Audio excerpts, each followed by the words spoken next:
Hoje eu vou conversar com vocês sobre um tema um pouco mais complexo, então eu vou pedir um pouquinho mais de atenção nesse vídeo.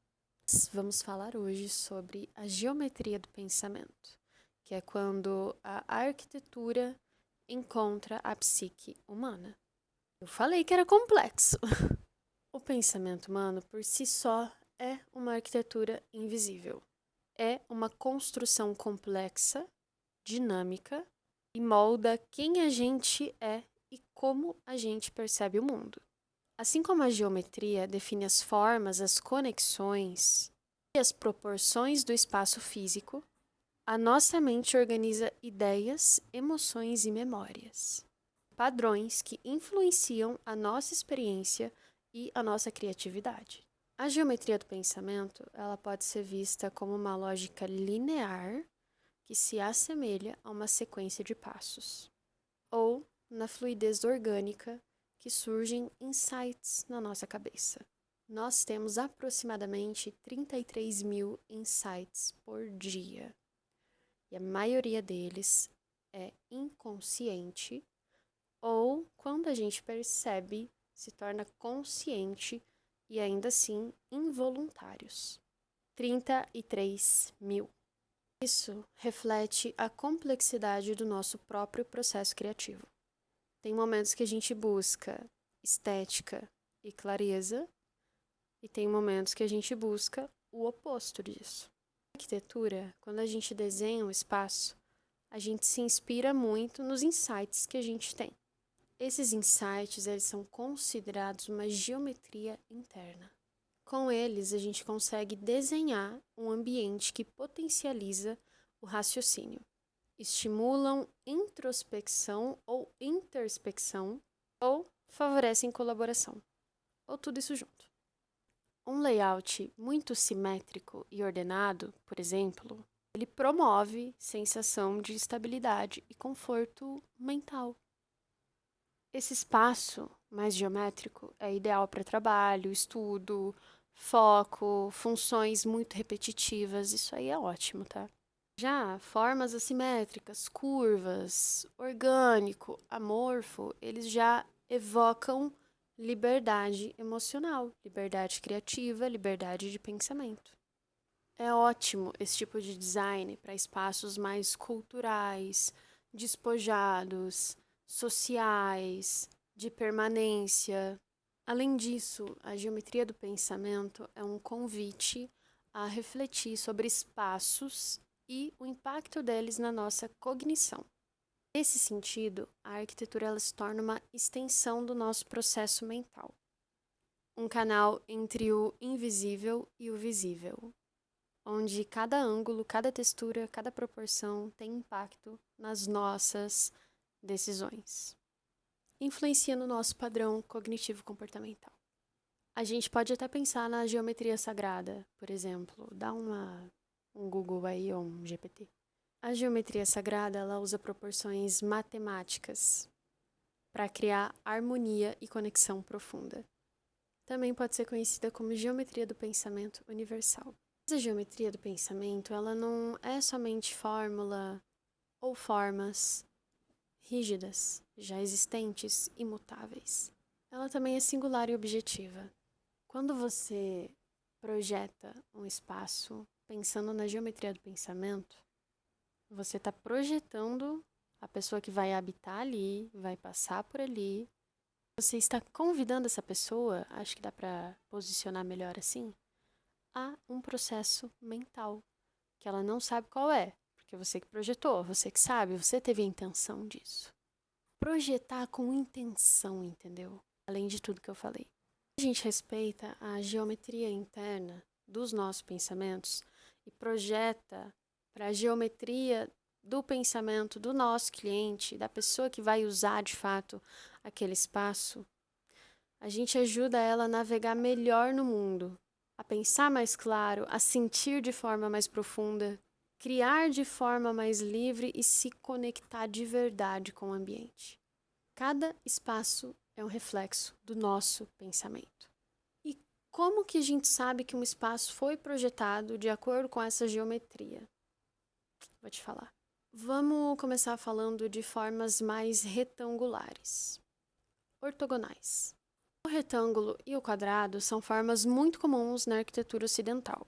São geralmente associadas à estabilidade, ao controle, à racionalidade. E o bacana é que a ortogonalidade, ela é intuitivamente compreendida pelo meu cérebro, pelo seu cérebro, pelo cérebro de todo mundo que você conhece, como algo que dá ordem ao caos. Literalmente um símbolo de ordem geométrico. Por isso que a maior parte das plantas baixas que a gente vê são lineares, ortogonais, retangulares. Geralmente são as mais eficientes e funcionais que a gente vai ver. Transmitem muita previsibilidade e clareza da função daquele espaço. Disciplina, estabilidade, lógica. É isso que ela constrói no seu pensamento. Mas também o excesso dessa ortogonalidade pode gerar uma sensação de rigidez e frieza. Elas facilitam muito a orientação espacial e composição de fluxo. Tem algumas casas modernistas do Mies van der Rohe, por exemplo, a residência Farnsworth, onde a gente tem muita clareza geométrica, tem muita precisão, muita elegância e muito controle sobre o espaço. E é completamente ortogonal retangular. Segundo item que pode compor a geometria do pensamento: círculos e curvas. A gente está vendo muito isso ultimamente. O círculo, ele é uma das formas mais primordiais da natureza. Evoca unidade, totalidade e movimento contínuo. No geral, tudo que é curvo é visto como acolhedor e sensual. Conduzem o olhar e o corpo de uma forma muito fluida, convite mesmo, a gente se sente convidado a ficar perto de coisas mais curvas. E é muito legal porque o curvo, o círculo, o fluido, ele ativa uma coisinha na nossa cognição. Ele ativa a nossa intuição. A gente se sente tão confortável em se mover, seja de forma física ou caminhando com os olhos, que é intuitivo a nossa experiência no espaço curvo. É uma intuição. A gente simplesmente sabe que pode, que deve e que vai ser muito bom estar ali. O impacto psicológico de curvas e círculos e amorfo, fluido, é muito bom, porque transmite acolhimento, fluidez e proteção. Legal, né? Esse tipo de forma favorece que o seu ambiente seja mais descontraído e orgânico, e estimula muito a criatividade e o relaxamento. Um exemplo: você já ouviu falar no Oscar Niemeyer? Um exemplo clássico de como a curva se torna um elemento principal em projetos. Como ele dizia, não é o ângulo reto que me atrai. O Museu de Arte Contemporânea, acho que esse é o nome, Museu de Arte Contemporânea, o MAC, em Niterói, ele é uma ótima representação de como a curva é sensual, fluida e intuitiva. E essa forma é um elemento principal de um projeto. Ela pode se tornar, tem essa possibilidade. E a terceira forma que a gente vai falar aqui são triângulos e ângulos mais agudos. O triângulo é uma forma que sugere tensão, direção e dinamismo. As linhas do triângulo, por serem muito pontiagudas, elas geram uma sensação de instabilidade, que algo pode te atingir de uma forma negativa, entendeu? Mas também dá a entender que tem muita força e muito impulso.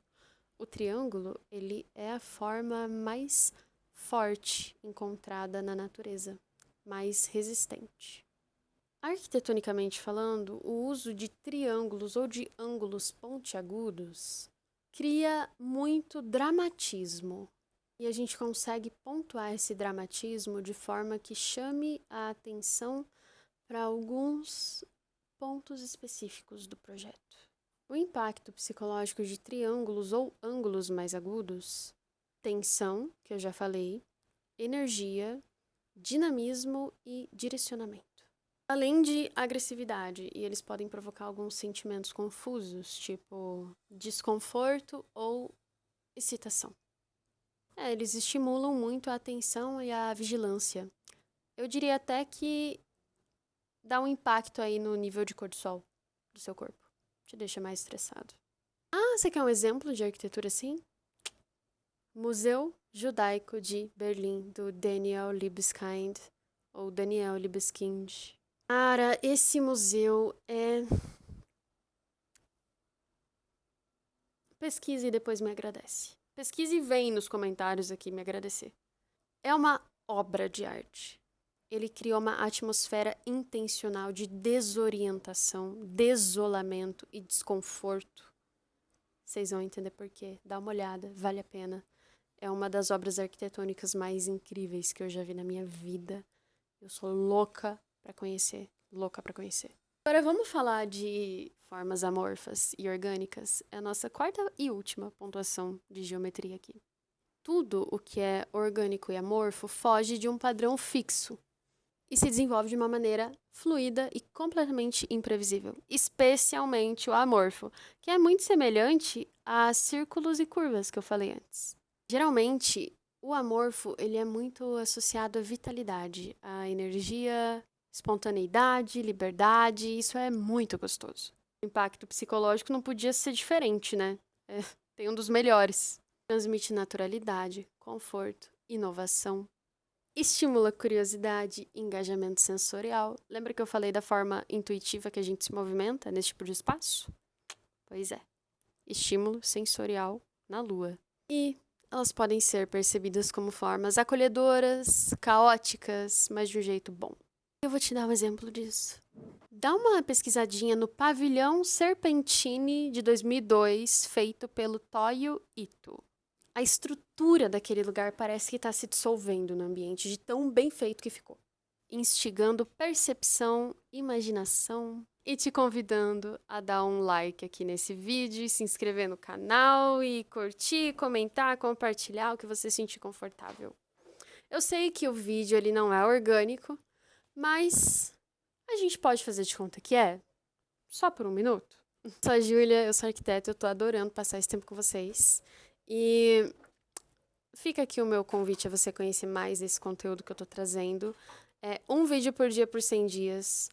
Rola a tela lá pra baixo e clica no link da descrição. Entra na minha comunidade do WhatsApp, porque eu vou fazer um lançamento bem legal daqui a uns dias pra vocês, exclusivamente. E é isso. Te vejo no próximo vídeo. Beijo.